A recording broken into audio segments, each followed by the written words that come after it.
was a wild, strange, and dangerous place when I worked there as a journalist many years ago.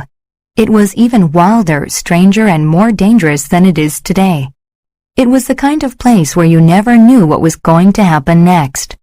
It was a place where people lived by laws that nobody could understand, and where you could be suddenly rich or suddenly poor, and then suddenly rich again.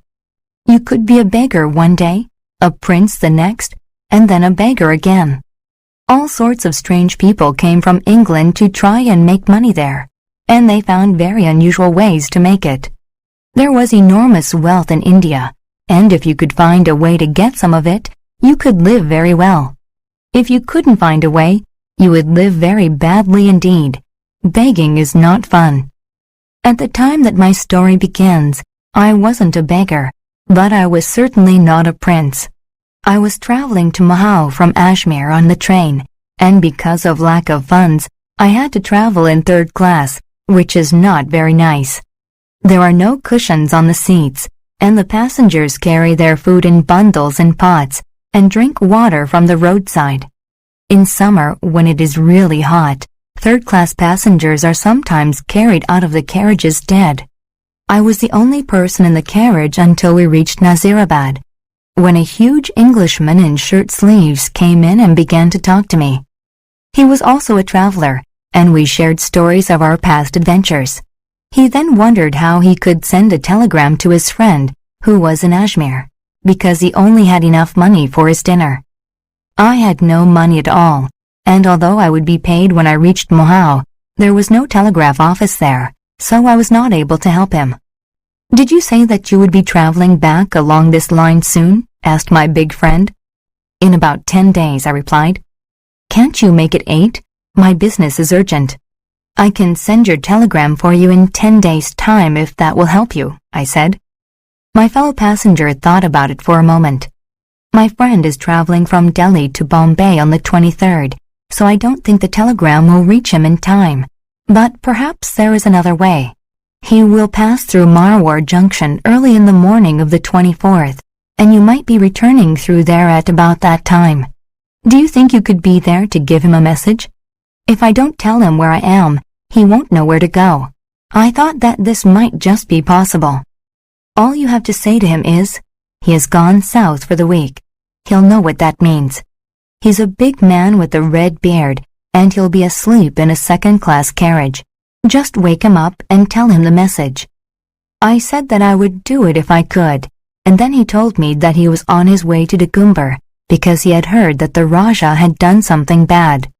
His plan was to blackmail the Rajah by pretending to be a journalist and threatening to publish the story in his newspaper. People like him generally lived a hard life and died suddenly. I kept my promise and was at Marwar Junction on the 24th. I found the red-bearded man in a second-class carriage, woke him up, and told him the message. "I am to tell you that he has gone south for the week." The red-bearded man rubbed his eyes. "That's just like him. Did he say I was to give you anything? I won't." I told him that he did not have to give me anything, and I watched the train pull away from the station. I didn't want the two men to get into trouble in Dagumbar, so I described them to the authorities. This prevented them from entering Dagumbar at all. I got a job at the newspaper office where we reported all the important events from Europe as well as India. Kings died, wars began and ended, politicians made speeches, and ladies had afternoon teas. During the hot summer, the only things that happen in India happen in the hill towns, where it is cooler, and nobody comes into the office where I work. One hot summer Saturday night, I was in the office alone, waiting for a telegram about a sick king so that the paper could be up to date with the news before it was printed. It was a very black night, with a westerly wind blowing in hot air from the desert. I was surprised to see two men wearing white clothes come into the office, and when they saw me, they laughed. One was the man I'd met on the train, and the other was the red-bearded man to whom I'd given a message. I asked them what they wanted. "We'd like to talk to you for half an hour," said the red-bearded man, "and ask you for some advice. We think you owe it to us because you stopped us from going to Dagumbar." I invited them to sit down, and they introduced themselves. "This is Peachy Carnahan," said the red-bearded man, pointing to the other. "And I am Daniel Dravot, and we have been most things in our lives, including soldiers, sailors, proofreaders, photographers, street preachers, journalists, engine drivers, and so on. But we think India is not big enough for us." They were certainly too big for the office. Dravot's red beard filled half of it, and Carnahan's shoulders filled the other half. "We don't like all the laws that the government makes," said Carnahan, "so we are going away to be kings, and we have signed a contract that we will not drink alcohol or go near any women until we are kings. It is alcohol and women that give us most trouble and stop us from getting ahead." I thought they had been out in the heat and were affected by the sun, but they were serious, and Carnahan continued to tell me their plan. "There's a place to the north of India called Kafiristan, where no Englishman has ever been, and where the people are always fighting each other. We will teach one of the tribes to have a proper army, and then overthrow the king and take his place and establish a dynasty." "You'll never get there," I said. "No Englishman has ever crossed Afghanistan because of its wild mountains and even wilder people." Despite my warning, they wanted to look at maps. So I gave them some, as well as an encyclopedia and some other books, so that they could read about Kafiristan. I sat and smoked and watched them for a while and then went home, leaving them with the books. "Come to the market tomorrow," they said as I left, "and we will say goodbye to you then." "You will never get past the border," I repeated. "Stay here, and I will try to find you some work." "No, we are going," said Carnahan, and he showed me the contract they had made as proof that they were serious. Chapter 2. To Kafiristan and Back. I went to the market the next day. It was a place where all the nationalities of Central Asia come, as well as people from all over India, and where you could buy ponies, precious stone, cats, sheep, and hundreds of other things, many of which don't even have names in English. A priest approached me, carrying a child's toy, and his servant walked behind him, carrying a heavy basket full of children's toys. Everybody laughed at them, and a horse trader told me they were mad. He is going to Kabul to sell the toys to the Amir, but I think that he will have his head cut off. "God protects the mad," said an Uzbek, and they always bring good luck. The Uzbek shouted to the mad priest, "Where do you come from?" "I come from Rome, blown by the breath of 100 devils across the sea." "Listen, all you liars and thieves. Who will take me north to help me sell these magic toys to the Amir? God will protect you if you protect me." A trader from Usufzai told him there was a caravan leaving from Peshawar in 20 days, and that he was welcome to join it. The priest and his servant leapt onto their camels.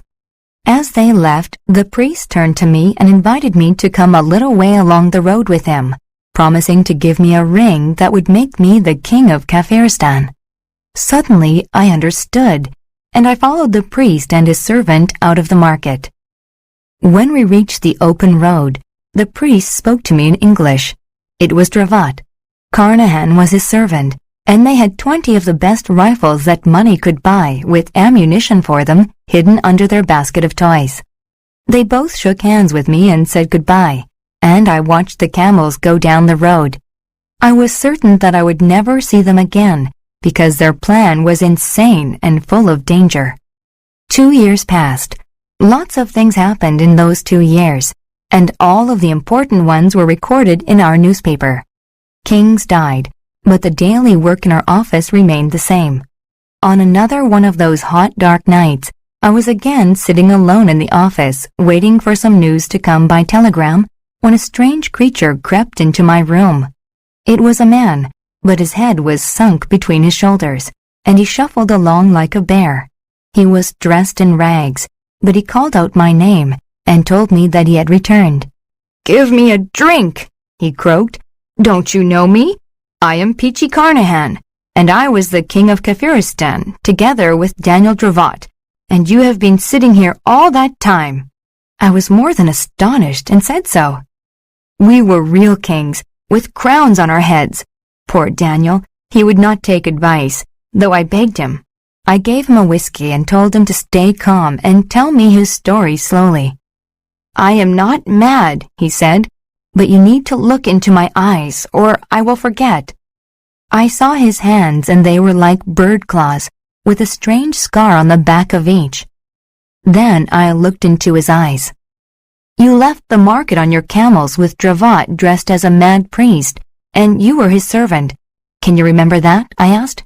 "Yes, and we joined a caravan, but we left it before Jagdalak, because we heard that the roads to Kafiristan were good from there. We dressed in all sorts of strange clothes. Dravot burnt off half his beard and shaved his head into strange patterns. We went into the mountains, which were tall and black, and they always fought each other." I looked at him strangely and said to him slowly, "Here, have another glass of whiskey." He continued, "After a while our camels could go no further. We killed the camels, but first we unloaded the guns and ammunition, and when 2 men came along with 4 mules, we killed one of the men. The other one ran away, leaving us the 4 mules. So we put the rifles on the mules and went further into the mountains." Dravot sang as he went along, but I was afraid and begged him to stop. Dravot wouldn't stop, saying that if a king could not sing, it was not worth being a king. We marched through the mountains with our mules and our guns for 10 cold days, and then we came to a wide valley. The mules were almost dead, so we killed them and sat on the boxes of guns. 10 men came running into the valley carrying bows and arrows and chasing 20 men with bows and arrows. We could see that this was an opportunity to start the business of becoming kings. We took out our rifles and began to shoot at the 20 men and killed most of them. Then the 10 men fired an arrow at us, but Dravot fired a bullet over their heads, and they all fell down. Dravot walked over to them and began to kick them, and then he shook hands with them in a friendly way. He made them carry the boxes of guns across the valley and up a hill to their village, as if he were already their king. In the village, there were some very large carved rocks, and Dravot stood in front of the biggest one, opened his mouth, and pointed down it. One of the men offered him some food, but he refused. Another man offered him food, but he refused again. Then the oldest and most important-looking man in the village offered him some food, and he accepted it. That's how we came to our first village, as if we had tumbled out of the sky. But later we tumbled from one of those rope bridges, and you can't laugh much after that. "Have some more whiskey," I said to him, "and tell me how you became kings." Chapter 3. Carnahan tells how he became a king. Dravot sat by the large rock every day, and the people in the village came to worship him. Then some other people came into the valley. Dravot and I shot them before they knew what was happening. We ran down into the valley and up the other side and found another village, and all the people there were afraid of us. Dravot made the 2 villages work together in the valley, digging up the land, and we began to learn some of their language. We chose 20 good men and showed them how to use a rifle and make a military formation. They were our army. Then we went into the next valley and found another village, which was very poor because the land was too rocky, so we took the people from there and gave them some land in the good valley. We found another valley, but the army was afraid to go there, so Dravot shot one of them, and the others were suddenly more courageous. We made friends with the people, and Dravot left me there while he searched for more villages. A big chief came across the mountains to us because he had heard that there was a new chief in the area. I shot one of his men as they were approaching and told the big chief to come forward alone and shake hands, or they would all die. The big chief obeyed. I asked him if he had an enemy, and when he said that he did, we trained some of his men, and together we marched to a plain on top of a hill where the enemy was, and we shot some people there and made the others our friends. I sent a message to Dravot because I was worried that our kingdom was becoming too big to look after by myself, but it was 2 months before he returned. When he did, he had an army of hundreds of men with him, and was wearing a golden crown. He was very excited because the people all thought that he was a god, descended from Alexander the Great and Queen Semiramis, and they thought I was his younger brother, and also a god. He opened a bag and gave me a golden crown as well. It was very heavy, but I wore it for a while because it made me look so grand. He brought one of the chiefs to me and asked me to shake hands with him. Dravot had given him the name of Billy Fish. I shook hands with him and nearly fell over. He had given me the secret Freemason's handshake. "Does he know the secret words too?" I asked. Dravot assured me that he did, that all the priests and chiefs knew them, and that they had made Freemason marks in the rocks, but that they did not know the third degree. Dravot could hardly believe it himself, but he declared that he would make himself Grand Master, as well as king and a god, because it would help him to run the country more easily. I agreed, and we ordered the women to make lots of Freemason aprons for the men to wear. Then we held a meeting, where we told all the people that we were gods and descendants of Alexander, as well as Grand Masters, and that we had come to make Kafiristan a place where everyone could live happily and in peace. One of the old priests saw the Freemason marks on our aprons, which made him shout and try to push over one of the large rocks. It was very frightening because I thought he was going to reveal that we were frauds. But when he and his friends pushed over the stone and cleaned the bottom of it, we could see the ancient Freemason mark on the stone. It was exactly like the one on our aprons. The old priest fell to the ground and kissed Dravot's feet. It was a miracle, or as Dravot said, luck. After that day, we had no trouble convincing the villages to stop fighting each other and to form an army to protect themselves against people from places further away. We worked very hard for the next 6 months, teaching the people about farming and helping them to build rope bridges across the deep ravines. We trained the army, which became quite large, and settled complaints and disputes with the help of Billy Fish and some other chiefs. Then we took some of the gold and valuable gems that were in the country, and I took them to the Gorband country, where we bought 100 more rifles and ammunition and gave them to the army. I was very busy training the army, and Dravot did most of the other work of kingship. He was becoming so excited that he started talking about establishing an empire rather than just a kingdom. He reckoned that there were about 2 million people in his kingdom, and he could have an army of 250,000 fighting men who would help England protect India if the Russians ever decided to attack. He was sure that Queen Victoria would be grateful. His plans became grander and grander, and he decided that he needed more men to help him run the country, insisting that they had to be clever and wise and have skills that I did not possess. I was angry when he said this, because I knew he thought I was not wise or clever enough to help him. However, he told me that I was still a king, and that half the kingdom was mine, and that the man he needed had to be cleverer than either of us, because the kingdom was now so large. Then he told me something else that he wanted to do, but this time I could not agree with him at all. Chapter 4.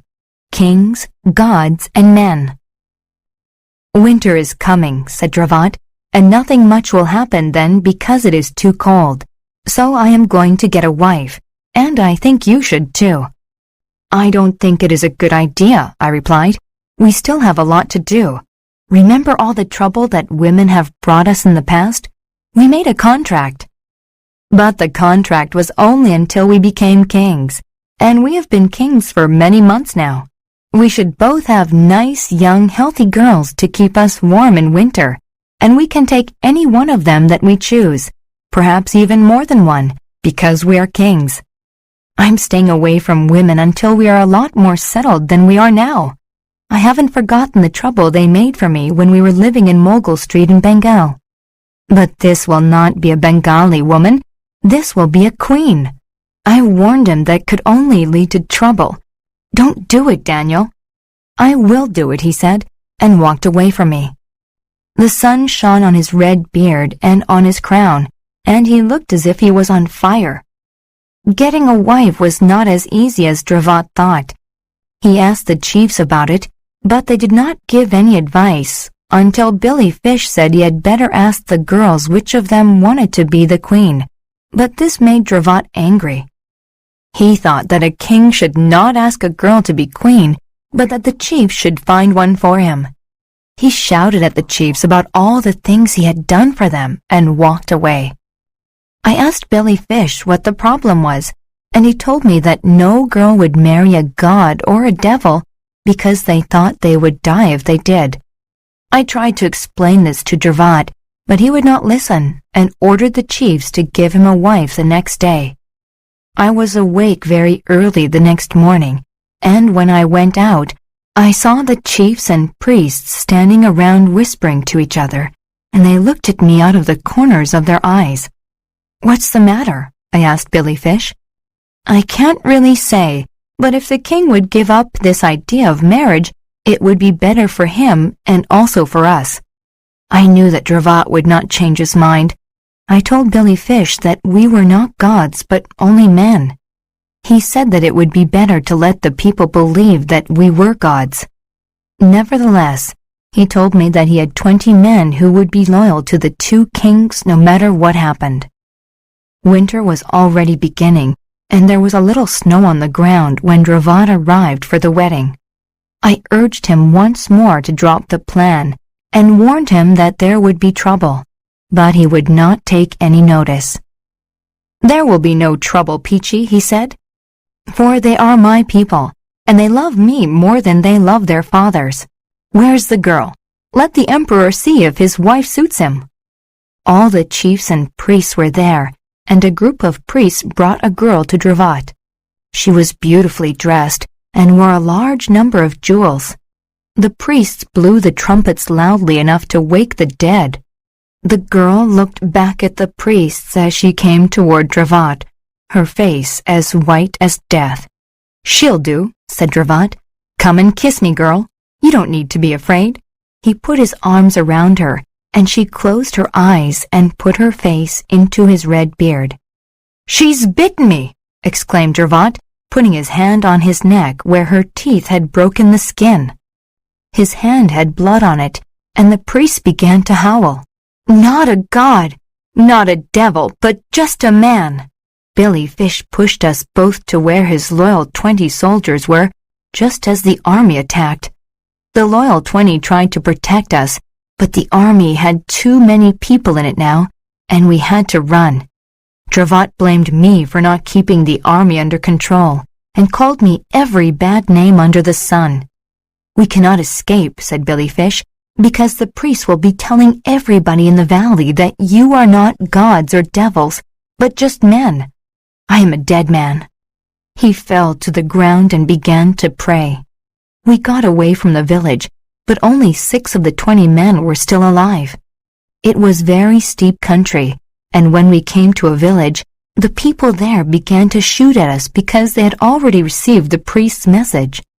A bullet hit Dravot in the leg, and this woke him up. "It is my fault, Billy Fish. You get away from here and save yourself. And you go too, Carnahan. They may not kill you." But Billy Fish would not leave us, and I would not leave Dravot either. We told the last 6 men that they could run, and they did. Then Dravot, Billy Fish, and I walked to the village, where trumpets, drums, and horns were making a lot of noise. It was very cold up there, and I have a lump of that cold in the back of my head right now. I realized that Carnahan's story was almost at an end. "What happened after that?" I asked him. "They took the 3 of us without making a sound. I shot a few of them, but they did not care. The others closed in around us, and I could smell them. They cut Billy Fish's throat as if he were a pig. Then they took the king and made him walk to the middle of one of his rope bridges. They cut the ropes of the bridge, and the king fell into the ravine, and I saw his body on the rocks below, with the golden crown next to it. They took me to some trees and nailed me to the trees with wooden nails through my hands and feet, but I didn't die. They took me down the next day and let me go. "Sir, you knew Daniel Dravot," he cried out. "Would you like to see him now?" He reached into his loose clothes and brought out a bag, from which he pulled a red bearded head and a golden crown, which he placed gently on the head. I shuddered, for it was strange to see the head of a man you had once spoken to when he was alive. "I must go now," Carnahan said quietly. I gave him a bottle of whiskey and a little money, put him in my carriage, and drove him to a hospital. The next day he died, and nobody ever saw the head of the king or his crown again.